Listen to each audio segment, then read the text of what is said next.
जय हरी. एकादश स्कंध भाग 98.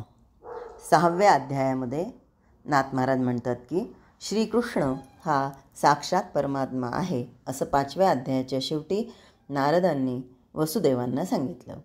परमात्मा लीलेने देह धारण करून यदुकुलात अवतरला म्हणून श्रीकृष्ण ईश्वराचा ईश्वर, वैकुंठाचा अधिपती, साक्षात परमात्मा जगदीश आहे.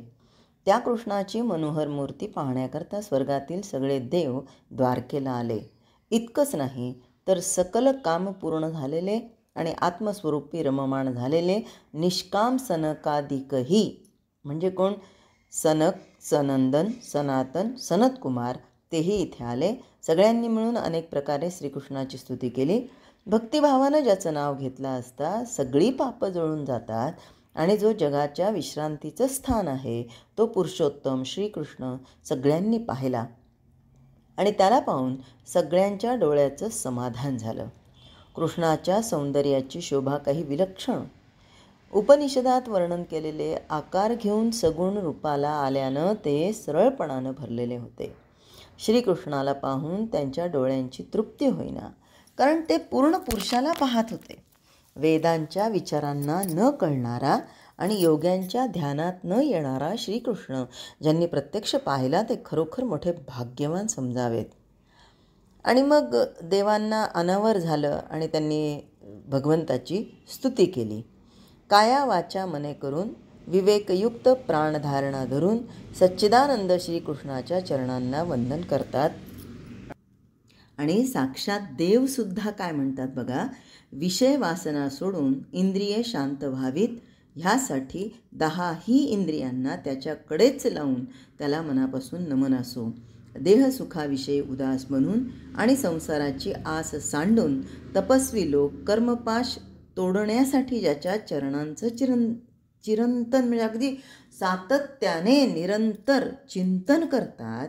मुक्तीच्या इच्छेनं मुमुक्षू लोक त्याच्या चरणांचं ध्यान करतात, पण त्यांनी कितीही दृढ भावना धरली तरी अर्धक्षणही तो त्यांच्या ध्यानात येत नाही. त्या श्रीकृष्णाच्या चरणांचं प्रत्यक्ष दर्शन आज आम्हाला झालं. झोप लागल्यावर झोप दिसत नाही, जागं झाल्यावर तर ती मुळीच दिसत नाही. तसं देहामध्ये राहणारी आणि सगुणामध्ये वावरणारी माया मोठी अतर्क्य आहे. श्रीकृष्ण तिचा नियंता खरा, पण माया आधीच अतर्क्य, त्यात ती गुणक्षोभ, त्रिगुणांचा विस्तार तिला सहाय्य करतो. म्हणून मग मोठमोठ्यांना ती आटोपत नाही. त्या दैवी मायेला हाताशी धरून श्रीकृष्ण सृष्टी उत्पन्न करतो, प्रतिपालन करतो, संहार करतो. तरी इतकं करून त्यापासून तो अलिप्त राहतो. समजा स्वप्नामध्ये एखाद्यानं सृष्टी निर्मिली, प्रतिपाळली आणि संहारली तर ती क्रिया काही कर्त्याला लागत नाही. सूर्य आपल्याच किरणांनी मृगजळ धरतो आणि अस्तमानी ते शोषून घेऊन जातो. त्याचप्रमाणे श्रीकृष्णानं अलिप्त राहून सृष्टी केली, सगळं काही करून त्यापासून अलिप्त राहिला. जेव्हा धर्माची वाढ अगदी खुंटते आणि अधर्माचा अगदी कळस होतो तेव्हा सज्जनांचं संकट निवारण्यासाठी त्याला अवतार घ्यावा लागतो. अधर्माचा नाश करून धर्म पूर्णपणे वाढीला लागला तरी तो कर्मातीतच असतो. त्याला आत्मानंदाचं अखंड दंडायमान अनुसंधान असतं. आपल्याला क्षणभर देखील ते अनुसंधान टिकत नाही, म्हणून आपण दैन्य भोगतो. ज्या पुरुषाला निरंतर आत्मानंद असतो तो देहधारी दिसला तरी अवतारी पुरुषच होय. गंगासागर तीर्थांना त्याचे पाय पवित्र करतात. तो गुणात वावरून गुणातीत असतो. त्याच्या चरणाचा रजककण त्रैलोक्यातील महापापांचा नाश करतो. ही श्रीकृष्णाच्या दासांची अवस्था. तर मग प्रत्यक्ष श्रीकृष्णाचंच चरणवंदन करणाऱ्यांचं भाग्य ते कोणत्या शब्दात वर्णन करणार? त्याच्या चरणाच्या दर्शनाचं भाग्य जसं मोठं तसंच त्याच्या कीर्तीचं पवित्रपण देखील विशेष आहे. त्याची कीर्ती श्रवण करत गेल्यानं आत्मलाभ होतो. देहाभिमानानं वासना वाढत राहते, परंतु त्याच्या श्रवण कीर्तनानं ती आपोआप सुटते. त्याची कीर्ती वर्णन करणारा आणि ती मनापासून ऐकणारा दोघंही तरुण जातात. त्यासाठी स्तवन करण्यास योग्य फक्त एकच तोच आहे. त्याच्या कीर्तीच्या श्रवणानं त्वरित अंतर्शुद्धी होते. म्हणून अन्य साधनं केवळ कष्टदायक होतात.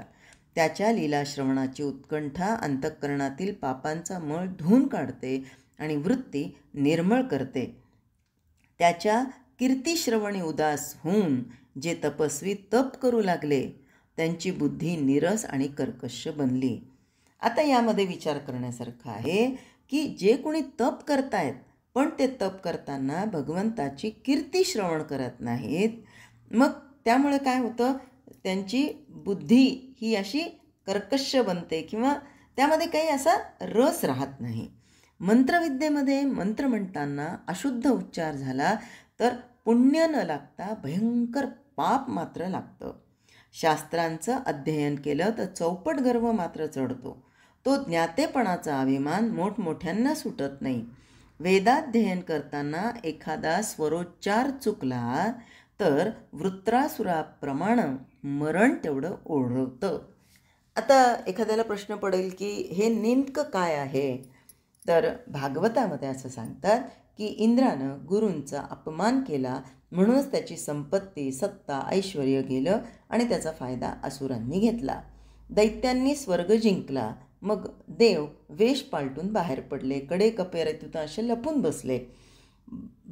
बृहस्पतींना सगळीकडे शोधलं पण ते सापडले नाहीत, कारण का इंद्रानं गुरु बृहस्पतींचा अपमान केला होता.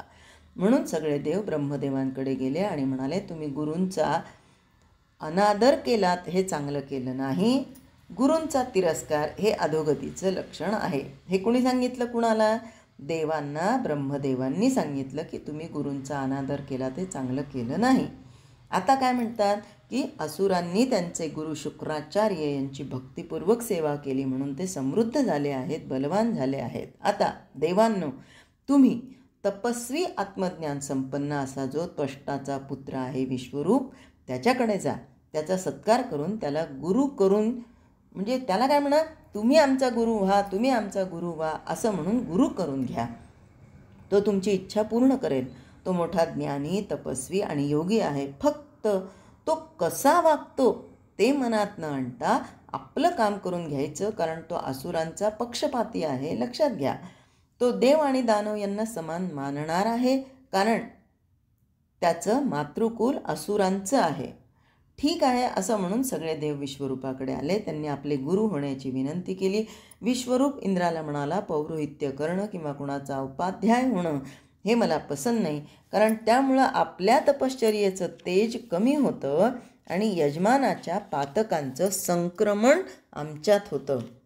पण आता माझ्याकडे अतिथी म्हणून तुम्ही आला आहात, तेव्हा तुमची इच्छा पूर्ण हेही माझं कर्तव्य आहे, म्हणून मी तुमची विनंती मान्य करून तुमचा गुरु होईन.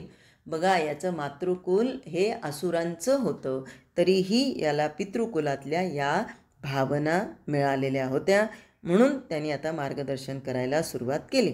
विश्वरूपानं देवांचं गुरुपद स्वीकारलं. नंतर विश्वरूपानं इंद्राला नारायण कवचरूपी विद्या, वैष्णवी विद्या सांगितली. तिचा वापर करून इंद्रानं दैत्यांवर हल्ला केला आणि त्याचा विजय झाला. राक्षस हरले. इंद्राला त्याची सत्ता संपत्ती परत मिळाली. या विश्वरूपाला 3 शिरं होती. आता तो एका शिरानं सोमपिथ म्हणजे सोमपान करायचा, दुसऱ्या शिराने सुरापिथ म्हणजे सुरा पिण्याचं काम करायचा आणि तिसरा अन्नाद म्हणजे अन्नभक्षण करायचा. त्याची माता रचना ही दैत्यवंशातली होती, त्यामुळं दैत्यांकडे सुद्धा त्याचं लक्ष होतं. तो यज्ञ करायचा तेव्हा इंद्राला, देवांना, अग्नीला उघड हवीर भाग द्यायचा, पण हळूच असुरांनाही द्यायचा, कारण त्याचं मातृकुल असुरांचं होतं ना, त्यामुळं तो त्यांनाही अनुकूल होता.